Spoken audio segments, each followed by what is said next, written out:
টাকা পয়সার কথা উঠলেই আমাদের মধ্যে কেমন যেন একটা অস্বস্তি কাজ করে, তাই না? এটা কি শুধুই একটা পুরনো দিনের সংস্কার, নাকি এর পেছনে আরও গভীর কোনো যুক্তি আছে? চলুন আজকের এই আলোচনায় আমরা একটু তলিয়ে দেখি কেন নিজের ফাইন্যান্সিয়াল সিচুয়েশনটা আড়ালে রাখাটা শুধু একটা ব্যক্তিগত ব্যাপারই নয়, বরং এটা একটা দারুণ স্মার্ট স্ট্র্যাটেজিও হতে পারে। আচ্ছা, এই প্রশ্নটা নিয়ে একটু সততার সাথে ভাবা যাক। কখনো কি এমন হয়েছে যে বন্ধুদের আড্ডায় বা কোনো পারিবারিক অনুষ্ঠানে কেউ হুট করে আপনার স্যালারি বা সেভিংস নিয়ে প্রশ্ন করে বসল, আর সাথে সাথে আপনার কেমন যেন একটা অস্বস্তি হতে শুরু করল? যদি উত্তরটা হ্যাঁ হয়, তাহলে বিশ্বাস করুন এই অনুভূতিতে আপনি একা নন। এটা খুব স্বাভাবিক একটা ব্যাপার, আর এর পেছনে কিন্তু অনেক বাস্তব কারণও আছে। তো চলুন বিষয়টার আরও গভীরে যাওয়া যাক। টাকা পয়সার কথা সবার সামনে বলাটা ঠিক কেন ঝুঁকিপূর্ণ হতে পারে? এর পেছনে এমন কিছু বিপদ লুকিয়ে আছে যা হয়তো আমাদের জীবনকে আমরা যেভাবে ভাবি তার থেকেও বেশি প্রভাবিত করতে পারে। আসলে যখনই আমরা আমাদের আর্থিক অবস্থা নিয়ে প্রয়োজনের চেয়ে বেশি মুখ খুলি, তখন আমরা অজান্তেই ৩টে ঝুঁকির দরজা খুলে দিই। প্রথমত, মানুষ আমাদের বিচার করতে শুরু করে। দ্বিতীয়ত, একটা অপ্রয়োজনীয় মানসিক চাপ তৈরি হয়। আর সবশেষে কিছু বাস্তব বিপদও কিন্তু ঘনিয়ে আসতে পারে। আসুন এই ব্যাপারগুলো একটু কাছ থেকে দেখা যাক। প্রথম আর সম্ভবত সবচেয়ে সেন্সিটিভ যে ঝুঁকিটা, সেটা হলো আমাদের সম্পর্কের উপরের প্রভাব। টাকা জিনিসটা এমনই, এটা খুব সহজে আমাদের সবচেয়ে কাছের সম্পর্কগুলোতেও একটা জটিলতার জাল বুনতে পারে। এই ছবিগুলোর দিকে একবার তাকান। দৃশ্যগুলো খুব চেনা লাগছে, তাই না? আপনার আর্থিক সাফল্য হয়তো আপনার অজান্তেই কোনো কাছের বন্ধুর মনে ঈর্ষার জন্ম দিতে পারে। আবার এমনও হতে পারে সবাই হঠাৎ আপনাকে একজন ফিন্যান্সিয়াল এক্সপার্ট ভেবে বিনে পয়সায় পরামর্শ দিতে শুরু করেছে। কিন্তু সবচেয়ে বড় যে সমস্যাটা হয় তা হলো সম্পর্কের ধরনটাই পাল্টে যায়। বন্ধু বা আত্মীয়রা হয়তো এমনভাবে আর্থিক সাহায্যের জন্য আবদার করতে শুরু করে যা না করাটা খুব কঠিন হয়ে দাঁড়ায়।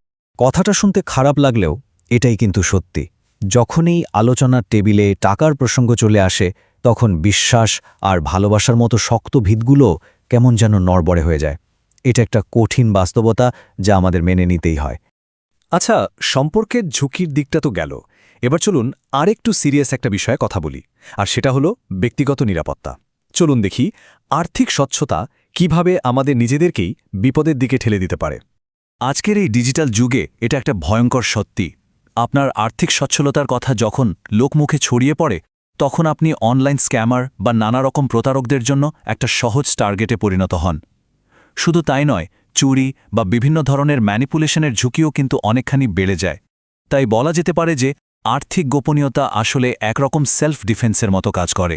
বাইরের এই বিপদগুলো তো আছেই, কিন্তু এর সাথে যোগ হয় একটা অদৃশ্য মানসিক বোঝা। মানে অন্যরা আপনার সম্পর্কে কি ভাবছে, তাদের প্রত্যাশা আপনি পূরণ করতে পারছেন কিনা, এই সব চিন্তা সারাক্ষণ মাথায় ঘুরপা খেতে থাকে।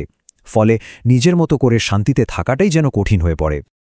এতক্ষণ তো আমরা ঝুঁকির কথা বললাম, কিন্তু মুদ্রার তো আরেকটা পিঠও আছে, তাই না?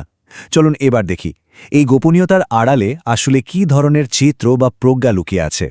কারণ এটা কোনো নেতিবাচক ব্যাপার নয়, বরং এটা একটা অত্যন্ত পজিটিভ এবং শক্তিশালী একটা কৌশল। এই স্লাইডটা কিন্তু আমাদের পুরো আলোচনার কেন্দ্রবিন্দু।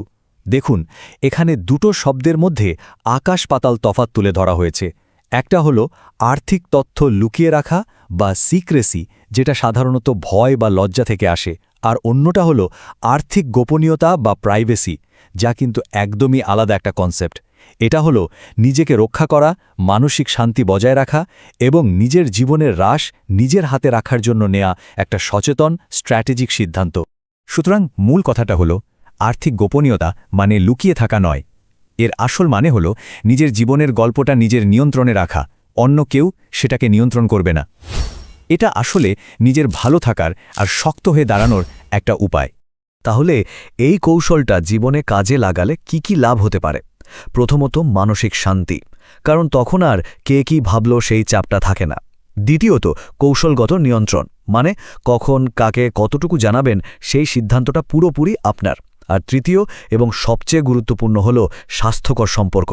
টাকা পয়সার জটিলতা যখন সমীকরণ থেকে বাদ যায়, তখন সম্পর্কগুলো আরও সহজ আর সুন্দর হয়ে ওঠে।